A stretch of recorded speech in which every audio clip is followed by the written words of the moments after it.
Hi, Ninja Warriors. Welcome to Warrior Wednesday. It's Aquarius season. It's the final Wednesday of January 27th in the house. Want to take a moment to thank everyone that messaged me, whether you sent me a text, Facebook message, LinkedIn, Instagram, etc. Thank you so much for the birthday wishes. I so appreciate you, team, so much. So appreciate you guys. You're my cosmic family. Thank you to all my friends, my family, my clients, everyone around me, I love you guys. Just thank you for being you and thank you for pouring into me. And I can totally feel your love and I'm sending love back to you. So thank you so much again. It's been such an incredible week and beautiful kickoff to 2021. So so I'm super excited. So I'm doing this as a pre-recorded session. Again, today is Wednesday, January 27th. When you catch the replay, comment with hashtag Encore. Hashtag Encore, let me know you were here. Let me know that you paid a visit so I can say hi and also give yourself some hearts so I can acknowledge you and thank you for tuning in. All right, team. So with that being said, I'm going to jump right into what we're speaking into today. So we're picking up from where we left off from last week, which was talking about, do you have a dream? Do you have a vision? Have you always wanted to accomplish something that you had in your heart, you had in your soul. However, you had some things that got in the way, like limiting beliefs, limitations, etc., that got in the way of you accomplishing it. So last week, we talked about a few ways where you can overcome limiting beliefs. So if you have not tuned into last week's session, be sure to go to my YouTube channel. Quickest way for you to access that is go to my YouTube channel, which is @Zena Solomon. Go to episode 1, catch the replay of that, and then today we're moving into episode 2. So I'm just going to save time and not go into all the things that we talked about. So I invite you to go and catch part 1 so you can get caught up with part 2 and do the work. My request of you and an invitation for you is to do the work. If you do the work, you will create results. If you just are, if you're just going to be tuning in and not do the work, it's not going to serve you. You know what I mean? That wouldn't serve you. Okay, love? So with that being said, do the work and then also share what opened up for you when you've done the work. All right, love. So with that being said, we're going into, like I said, part 2, episode 2 of how you can overcome your limitations and if you have a dream and you have a vision. So I want to share a quick story with you guys because I had a vision, I had a dream many years ago, and it was a couple of things, and I'll share this really, really succinctly, shortly. So my dream was to leave corporate. Many of you know that I come from a corporate background. I used to do corporate consulting, work with big companies, etc. And also my other dream was to be physically fit. Now those visions and those dreams took time to come to life. However, I was in a space in life where I felt like, have you ever felt like, you're working in a dead-end job, you feel like, okay, like you're doing the work, it's day in, day out, rat race, feeling like you're going nowhere fast, everything looks good on paper, you look like you're super successful on paper, yet deep down inside, you know in your heart of hearts that you feel empty. Like you have a hole in your heart. You feel like your soul is being sucked out of you every time you go into the office. And you feel like you know, and you actually know in your heart that you're called to do more and you're called to be more. So I'm going to pause for a second. Do you resonate with this? Does that look like it's you? Okay.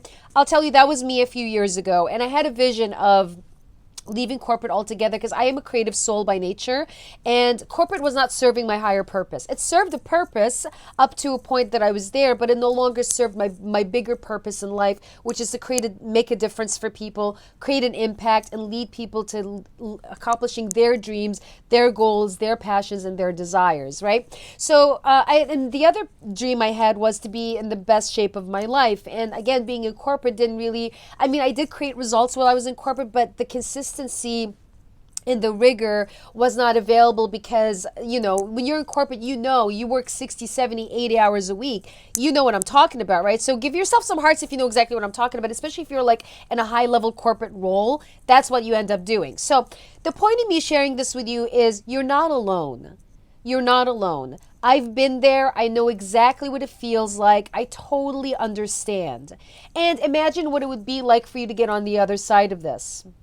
And my intention for you in tuning into this video is for you to get some tools and some things, some steps that will facilitate you getting there. So if you're excited, give yourself some hearts because I'm excited to share this content with you, okay? So a few things for you to overcome limiting beliefs. Like one of my biggest limiting beliefs is, can I do it? Can I really pull it off? Am I good enough? Sharing with you vulnerably. So biggest one, am I good enough? Can I really pull this off? I've failed many times in the past because many times when I was doing corporate, I opened up businesses and it fell apart, that type of thing. So I get it, okay? So I want you to write out all the negative self-talk, all the negative beliefs that you have about yourself, about your dream. Last week we talked about your dream and your vision and what you want to create. Write down all the things, verbalize it, that are not serving you, the limiting beliefs. Bring it to light, because when you bring it to light, you actually, when you bring darkness to light, it'll dissipate. So you want to bring that to light. You want to bring awareness to it, so you're not giving it power and you're not giving it energy. So be clear on what those are. Second thing is, ask yourself, do you really, really believe that, what you wrote, as far as the limiting beliefs go, like, do you really, really believe it? And do you have evidence that prove that it's true? You may or may not. However, if you do have evidence, I invite you to get connected, because you're likely not going to have a lot of evidence, because I promise you will have other evidence that proves otherwise. You know what I'm saying? So I want you to connect from your heart of hearts and ask yourself, do you really believe these limiting beliefs and those limiting self-talks? Do you really, in your heart of heart, believe it? And do you have evidence that prove that it's all valid, it's legit, okay? Third thing is, I want you to acknowledge that they're beliefs and they're not truths. So again, beliefs are things that we adopt, that we acquire. They're not necessarily truths. It's not the truth unless you say so, but it's not the truth. It's not the reality. It is the reality, the lens from which you see up until this point. However, you are powerful enough to change your perspective and change your lens.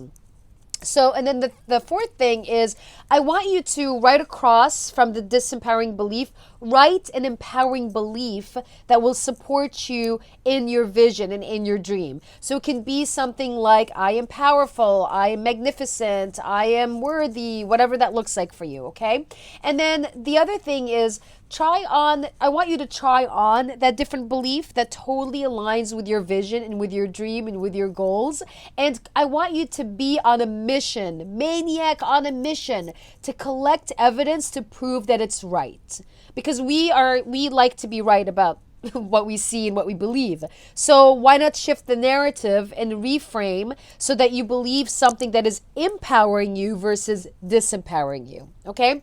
Finally, I'm going to leave you with this. I'm going to give you your mission real quick. So I want you to be in this space of gratitude and being grateful, because gratitude, something I learned from Dr. Joe Dispenza, which I'm a huge fan of his work. Dr. Joe is one of my mentors. I follow other mentors as well, and I work with other mentors as well. So gratitude, Dr. Joe says, gratitude is the ultimate state of receivership. So if you have a vision that you want to create, be grateful that you've created it, even though you're in the process of creating it, because if you're in that energy, or when you're in that energy, you will create it. So for example, my vision was to be my own, have my own coaching business.